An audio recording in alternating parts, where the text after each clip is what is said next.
Alors, parlons des expériences, justement, et bon appétit, hein, n'hésitez pas.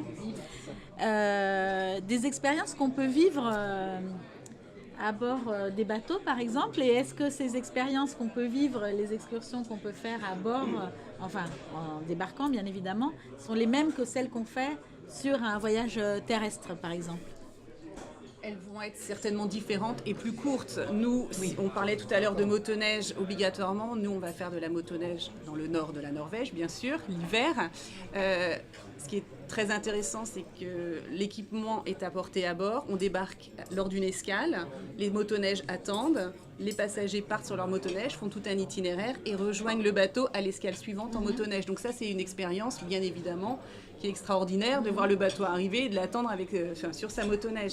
Après, on fait également de la motoneige. On n'a pas évoqué pour l'instant le Spitzberg, qui appartient à la Norvège, c'est l'archipel du Svalbard. Nous, on a nos hôtels et tout un... Des chiens, des motoneiges, etc. Donc on fait aussi beaucoup de choses au Spitzberg. Bien évidemment, lorsque on va acheter un raid en Laponie ou en Islande, j'imagine, en motoneige, ça ne va pas être la même expérience. Mais on peut vivre des choses pleinement lors des escales, bien sûr, à bord de nos bateaux. C'est ce qui fait tout le charme de ces bateaux, c'est d'être vraiment dans l'authenticité du produit. D'accord. Alors, moi, je dirais, il n'y a pas que la motoneige, même non, si... bien sûr. Même si... Il faut trouver un point commun, Barbara. Voilà, même si la Laponie finlandaise... Moi, j'ai pas de Père Noël, non, donc... Non, bien sûr. Alors, c'est vrai que si on parle de la motoneige, c'est l'activité principale en Laponie finlandaise, parce que Marc pourra en parler aussi sur l'Islande. On fait de la motoneige, mais on ne va pas en Islande pour faire de la motoneige, on est bien d'accord. C'est pour ça que j'insiste. Et nous, la Norvège, c'est vrai qu'on va proposer peu la motoneige, sauf parce que nous travaillons aussi avec Hurtigruten depuis des années, hein, puisque je rappelle, on était l'agent général il y a quelques années, bien avant chez Scanditour. Donc nous, on propose encore, bien sûr, Hurtigruten l'hiver, forcément, avec des activités motoneige. Mais c'est vrai que c'est propre à la Finlande, mais c'est normal parce que toutes les activités sont liées à la motoneige. Ici, on va faire un tour en husky, donc les huskies, vous savez, ces beaux chiens avec des beaux yeux bleus. On va y aller en motoneige, par exemple. Si on veut aller pêcher sous la glace, on va y aller en motoneige. Bon, on va aller voir le Père Noël à la motoneige, bon, etc. Et c'est très familial. Tout est organisé. Là aussi, c'est peut-être un peu la différence, c'est que tout est organisé pour qu'on parte vraiment en famille. Je ne dis pas que ça n'existe pas sur la Norvège, mais là, c'est vraiment type vraiment des produits famille, puisqu'on part comme ça avec toute sa famille sur la motoneige. Voilà. Mais donc voilà, globalement, les activités sur la Laponie, c'est du sport d'hiver, c'est des activités d'hiver dans la neige. Voilà, hein, c'est essentiellement ça. Après, l'Islande, je laisse un peu... C'est différent, voilà. C'est plus la nature. C'est ça. Déjà, les activités liées à l'Islande, il y en a relativement peu. Alors, ils sont créés de plus en plus. Et par exemple, je me souviens d'une tentative un peu avortée de lancer des chiens de traîneau en Islande, qui ne s'est pas passé parce que déjà, ce n'est pas dans la culture islandaise, le chien de traîneau. Et en plus, ça avait été organisé par une petite société qui s'était lancée là-dedans. Mais pour faire du chien de traîneau, il faut un peu de neige. Et même si on est en hiver en Islande, sur la côte sud, on n'a pas la certitude d'avoir de la neige. Parce que vous avez un bras du Gulf Stream qui vient longer la côte sud de l'Islande et qui réchauffe cette partie-là. Et donc on a essuyé quelques petits soucis parce que les gens revenaient déçus, parce qu'ils se retrouvaient dans une caisse à savon avec des roulettes en train de descendre un pré avec des chiens devant. Donc voilà, il faut un peu rester sur ce qu'on sait faire et pas inventer n'importe quoi. Et l'Islande, c'est vrai que, hormis certaines activités qui sont assez rares. Donc c'est pour ça qu'il est important de savoir aussi qu'en Islande, on ne va pas rajouter au budget d'un voyage énormément de choses en activité derrière, parce qu'il suffit d'ouvrir les yeux pour voir ce qu'il y a à voir, et ce sont principalement que des paysages et des ambiances. Beaucoup de rando. Beaucoup de rando, mais même de courtes balades, parce que, par exemple... se promener sur la route circulaire de l'Islande, qui est la route numéro 1. À partir de cette route, je dirais, en forçant un peu le trait, sans avoir à descendre du véhicule, on peut voir quasiment tous les sites qui sont côtiers à l'Islande. sites, oui, quasiment. Mais après, il y a des sites Principaux, oui, tout à fait. Le pays est grand en fait. C'est un très grand pays. C'est une grande île qui fait 103 000 mètres carrés, un cinquième de la taille de la France. Et on a en fait, oui, on n'habite que sur le côte. Et au milieu, il y a des glacières qui sont, c'est le terrain qui n'est pas vivable. Oui, c'est inhabité. Inhabité. Le centre de l'Islande est inhabité. Oui, en hiver, c'est difficile à traverser et les routes sont fermées. Elle n'ouvre que du 1er juillet à la fin du mois d'août. Oui, tout à fait. Et ça se développe de plus en plus les activités, les super jeeps, les motoneiges. Il y a Oui, des mais activités ça reste un peu, un petit plus, comme la plongée. Faire une plongée, par exemple, à Silfra, qui est un endroit qui se trouve vraiment sur la faille qui traverse l'Islande et qui sépare l'Islande en deux. Vous avez la faille eurasienne d'un côté et la faille américaine de l'autre, qui sépare l'Islande en deux. Et il y a un endroit où il y a un lac qui s'appelle le lac Sigvaldavatn, où on peut faire de la plongée dans ce no man's land entre les deux failles. Et c'est quelque chose d'assez... Voilà. Mais l'eau est à 2 degrés. Il faut le savoir, mais on est équipé pour le faire. Mais bien sûr, j'imagine. Et ça a de l'intérêt. Comme marcher sur un glacier en Islande, ça a de l'intérêt parce que vous avez les strates de différentes éruptions qu'on peut voir. Donc ça fait un peu un bonbon, comment on appelle ces bonbons de différentes couleurs. Les crémas, là, je ne sais plus, voilà, les batna peut-être. Je sais pas. Il faut rechercher loin dans le passé. Et le guide, généralement, qui est un fin glaciologue, vous explique les différentes strates d'éruption qu'on peut voir sur le glacier. Et ça, c'est super intéressant. Voilà. Qui aime comprendre. On parlait d'expertise et de spécialistes. Je rebondis parce que c'est important ce que tu viens de dire. On parle de guides, de conférences, enfin vraiment des super guides spécialisés destination.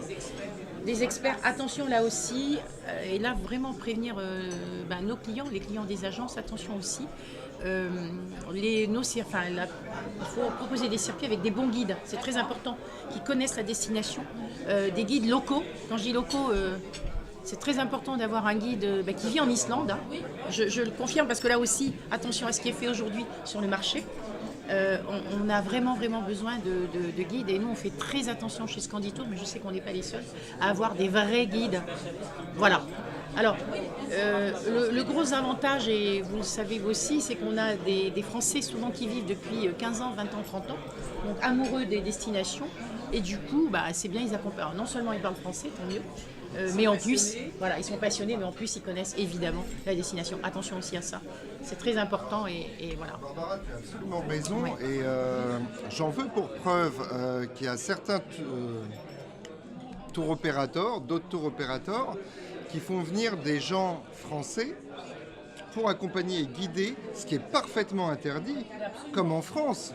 En France, ne peut être guide national qu'un guide français, et de la même façon en Norvège, je suppose que ça doit être le même cas.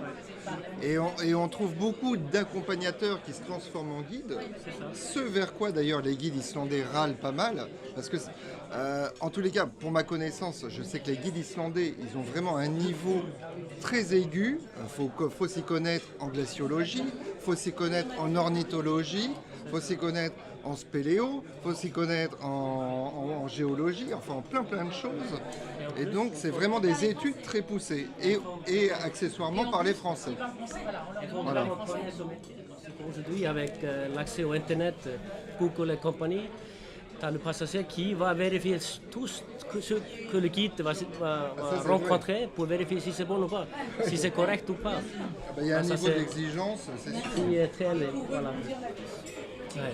Programme des croisières en Islande, bien sûr, et on a des spécialistes à bord sur l'ornithologie, sur le climat, des géologues, etc. Mais on utilise toujours, bien sûr, en escale, des guides locaux.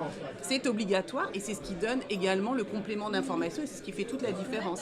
On a une programmation maintenant sur l'Islande qui a vraiment évolué. On avait 2 croisières pendant 2-3 années. On est à 4 départs cette année. On en aura 7 l'année prochaine.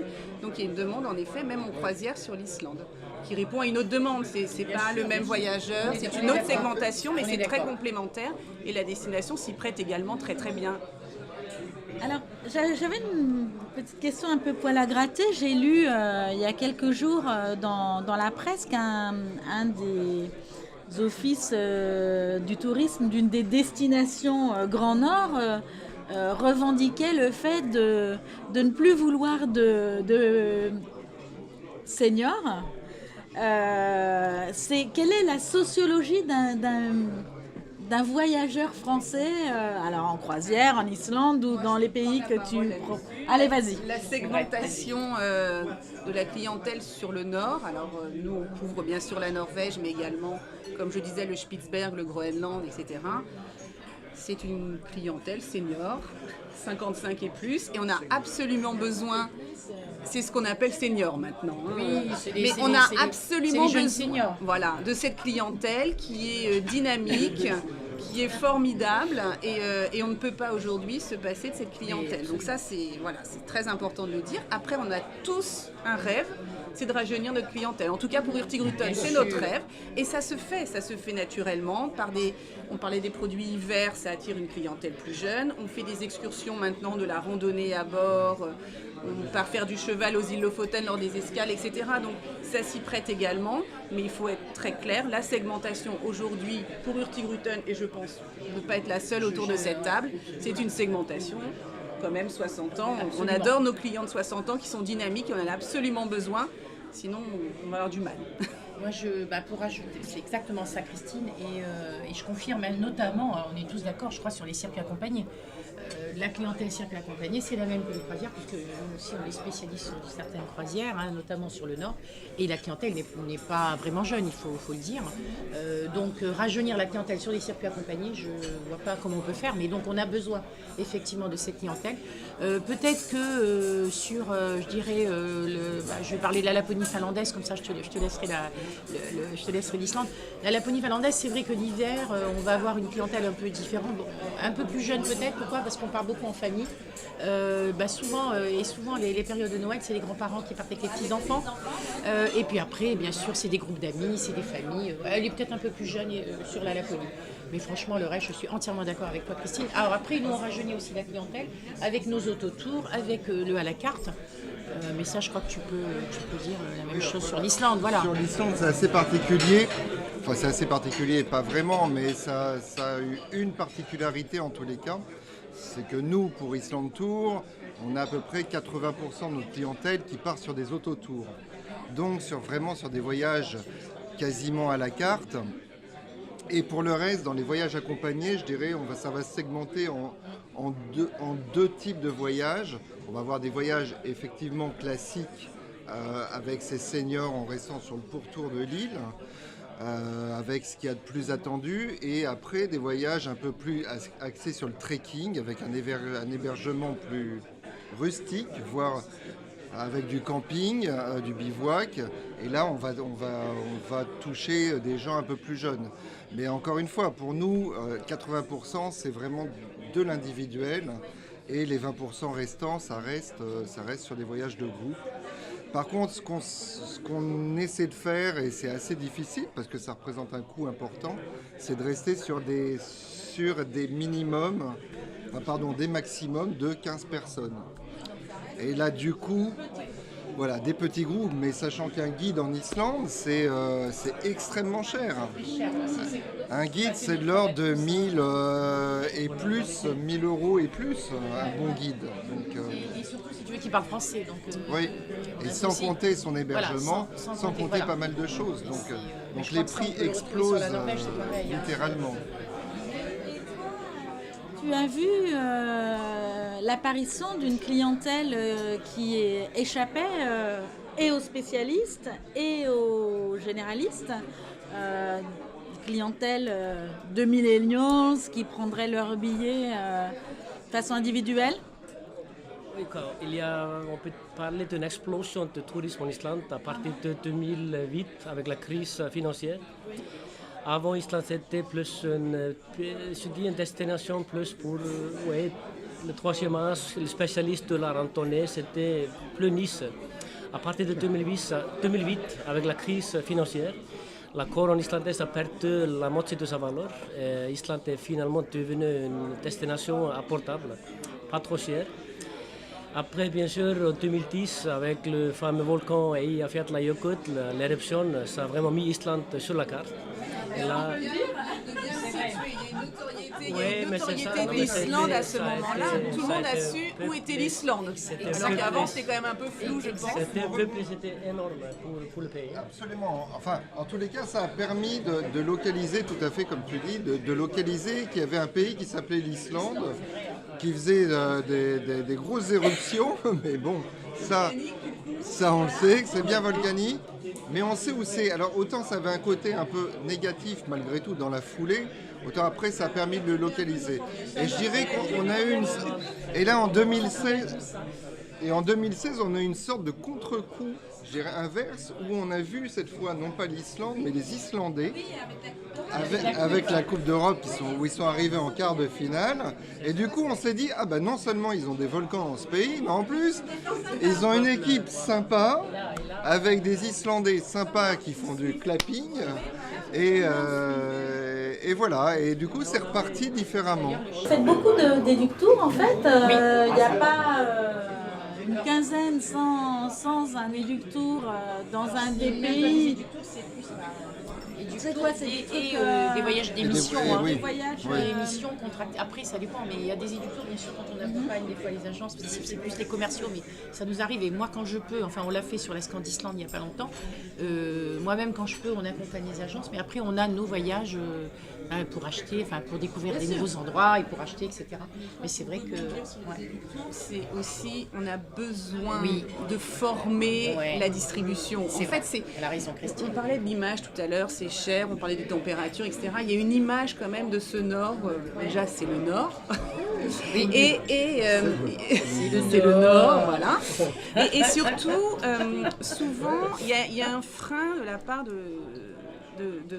l'agent de voyage en disant oh là là c'est cher vous savez ou ça manque voilà c'est cher il fait froid et vous savez puis bon parfois on n'est pas passionné par ces destinations donc on se dit oh là là moi j'aimerais pas y aller donc j'imagine que mon client non plus voilà et je pense qu'on peut tous dire qu'un agent de voyage qui met les pieds n'importe où, Laponie finlandaise, Islande, Norvège, il est conquis. Alors déjà, c'est une découverte totale parce qu'il a rarement fait 3 voyages avant. Et surtout, c'est bon, c'est ça, mais c'est formidable, que ce soit le soleil de minuit, que ce soit les aurores boréales, l'expérience, la nourriture. Tout est une expérience et ça c'est vraiment important. Donc c'est pour ça que la formation, ça passe par un voyage d'études certes, mais ça passe par des petits déjeuners, des workshops. Je crois qu'on a tous le même besoin, c'est de former la distribution pour répondre justement à cette demande. Puis on ne fait pas un dossier tous les jours sur le Nord. Enfin voilà, pour les agents de voyage. Donc du coup, il faut vraiment les pousser et leur donner les basiques, la segmentation. Et c'est quand même des prix moyens assez élevés. Donc quand on fait un dossier en agence sur le Nord, on est quand même super content. Donc voilà, donc il faut les accompagner. Oui. Ils sont émarqués. Et alors, je vais te dire, moi je vois, et tu peux le confirmer aussi, Christine, quand on fait un éduc tour, là on a fait la Scandisland, il n'y en a pas un qui annule. Hein. Je veux pas, j'ai rien contre l'île Maurice et les Maldives, parce que c'est des destinations qu'on fait chez Koenig qui sont importantes, mais on a plus d'annulations sur un Maldives, voyage d'études Maurice, mais je vous assure, c'est vrai, que sur un Islande, ou un Norvège, ou un Laponie, pareil, oui. Ouais. C'est très découverte. Unique pour eux. Oui. Peut-être qu'ils n'iraient pas tout seuls au départ. Je crois que c'est ça au départ. On n'y pense pas. Il y a peut-être ça. Au départ. Il y a pas mal d'imaginaire vers cette destination-là. On ne sait pas trop ce qu'on va voir. Moi, combien de fois on m'a dit mais il y a des ours polaires en Islande. Non. Oui, il y a des igloos. Non, pas du tout. C'est ça. Ce qu'il faut dans l'imaginaire. Après, il y a des lectures par Jules Verne, par exemple, par Le Voyage au centre de la Terre. Il y a beaucoup d'imaginaire. Nous, on a beaucoup de clients qui viennent parce que... parce qu'ils en rêvent depuis longtemps et le budget fait qu'ils ont attendu et ça y est, ils ont l'argent et on ne peut pas les décevoir ces gens-là, quoi. Vraiment, c'est... Tout à l'heure, c'est vrai que sur les voyages, nous on a beaucoup de clients qui nous disent moi j'économise, c'est le voyage d'une vie, et du coup ils connaissent parfaitement le produit, ils en savent autant que nous quasiment, c'est génial, c'est vrai. Avec plein d'imaginaire, mais voilà, donc du coup c'est toujours, on vient à cette segmentation de clientèle qui à 20 ans il y a moins, exactement, on en a moins rêvé. D'accord.